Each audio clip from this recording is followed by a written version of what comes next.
better. I've just sat down now with my usual daily brew and my digestive. I've just been trying to get an appointment at doctor.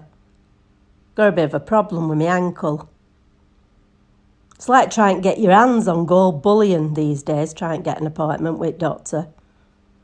It's not like it were when I were younger. When I were younger, if you wanted to go to doctor, you'd just go. Oh, aye. You'd walk into surgery. Our doctor's surgery were an old house. And you'd walk in, it were always freezing. And when you'd go in through the door, there was this smell. I don't know what it were. It smelled like a gentleman's smoking jacket type of smell. But it weren't a medication smell. And you'd walk in, and there'd be a semicircle of chairs. They were all brown and they had a really nice shell pattern on them. They're all shiny as well. Somebody must have gone round polishing them. And then at the other side of the room, there were another semicircle of chairs. Everybody seemed to know whose turn it were. Because you didn't have out like you have now, where you go up to reception and they put your name in a book and tick all these boxes and, ooh, it's a right load of palaver now. You can't even get an appointment. But then you'd walk in unannounced. You'd think, oh, I need to go and see doctor tonight. So you'd walk in and you'd just sit down. And you might turn to the person on the chair next and say, are you before me? And then they'd say, yeah, well, at last you were just after me. And everybody seemed to know what order they'd come in. And so you'd sit there. And then receptionist would come out and she'd just shout, Mrs. So-and-so. And they'd go in to see doctor. And that's what it were like, our doctors. And you'd go in, you'd get seen, and you'd get treated. And it didn't matter how many people were in that waiting room, doctor wouldn't go home until they'd all been seen. And then he'd do his own visits. It were different, a lot different than it is now. Our doctor was Scottish, you know. We were a big well, he looked big to me as a child. We were a Scotsman.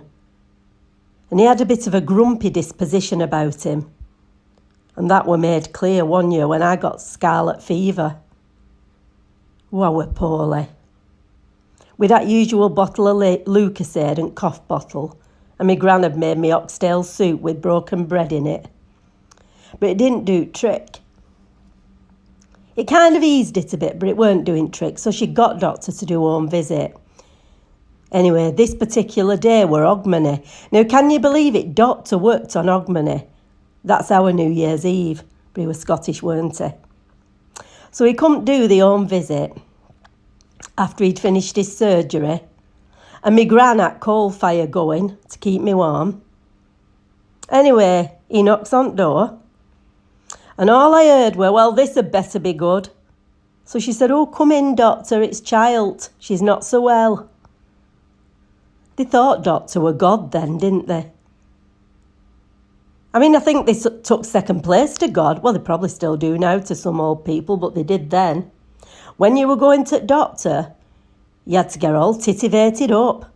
You know, women got all the best clothes on and they'd make sure you were clean and tidy. Just got doctor. But anyway, he come to do this home visit, doctor, and fire were going, and it were Hogmanay, so he were already in a bad mood to be pulled away, but he must have been working. So he stands in front of fire, lifting his shirt tail and warming his backside.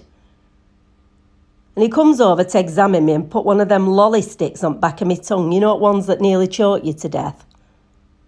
He looked at my tonsils and he felt my head, did a few things, and he said, I think it's scarlet fever. I'll get her a bottle sorted. And then he went back over to the fire and starts warming his backside. And my grandma says to him, do you want a cup of tea, doctor, and a couple of biscuits? He says, tea? Tea? What kind of blasphemy is that? And she come over, right shy, and she says, well, do you want a tot of whiskey then? He says, now there's talking. So she gives him this tot of whiskey and he were happy. He always smelt of whiskey, my doctor. Whiskey and cigarettes, or were it cigars? I can't remember. But then were the days. You got treated all right. And my grandma were always going to surgery for a buckle. Sometimes she'd put a letter through doctor's door, just under the surgery door, asking him could he make her a bottle up. I don't know what this buckle were, maybe it was some kind of tonic. But it were always buckle, not a bottle of cough medicine or a bottle of whatever. It were always just, can you make us a bottle up? And then he'd either fetch one round or she'd go and pick it up. Maybe it were drugs or something, I don't know. A lot of people got hooked on kaolin and morphine in them days. There were some funny treatments, weren't there? Cough medicine had opium in it. Some of it even had heroin in it. Well, there were all sorts going on. But they got you better, didn't they, some at cough stuff and some at medicines you had then. I think our doctor used to make them up in surgery. Yeah, well, it were all different then. And dentist. Oh, do you remember dentist? My dentist were called Mr. Young. And he had great big fingers. Well, he seemed to have. And you know what? He weren't gentle if you were a child.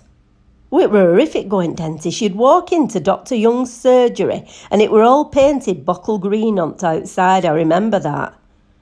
It had a big door and you'd walk in and then they'd shout you. And he wouldn't let me gran go in with me. She could take me to the door and then I had to go in on my own. And I'd sit in chair and there were a nurse there. And he'd tilt chair back and I could see all prehistoric dental equipment there, all cast iron. I don't know what it were, but some of them were drills and some were things for welding. And, oh God, it were like a bloody car mechanic shop. Anyway, you'd go in, you were terrified as a child, and he'd tilt seat back. And next thing, there'd be a mask over your face and you could hear this buzzing noise in your ears before you went to sleep. When you woke up, there was this nasty taste in your mouth and you'd been near the sink, so they must have carried you over there and you'd be spitting in a sink and gargling with something pink. Oh, it were a horrible experience. But before he did all that, he'd have a look in your mouth and he'd open it that wide. I'm surprised it ever went back into shape again after that. He had big thumbs and he'd prod around in your mouth, making you gag, and then he'd say, oh, stop making a fuss. It'll be over and done with in no time. No wonder people have a fear of dentists, is it? Yeah, I remember the taste of that stuff. I don't know what it were, but it was some kind of medicated mouthwash. And you'd be spitting blood. But when you woke up at first, you were biting down on a piece of cotton wool. Do you remember that? Oh, I never liked going to dentist, me. Ooh, it were a frightening experience. My gran told me once that when she worked in factory, she had 24 teeth out all at once, went home and had tater pie. I don't know if she did it. No, it's not for me, dentist. But you know, system were better than it is now. Like I said, you could just walk in and get treated. Now you have to wait weeks, sometimes months, sometimes years. Well, we've got to move with times, haven't we? I'll be back again soon anyway with another tale from North. Ta-ra.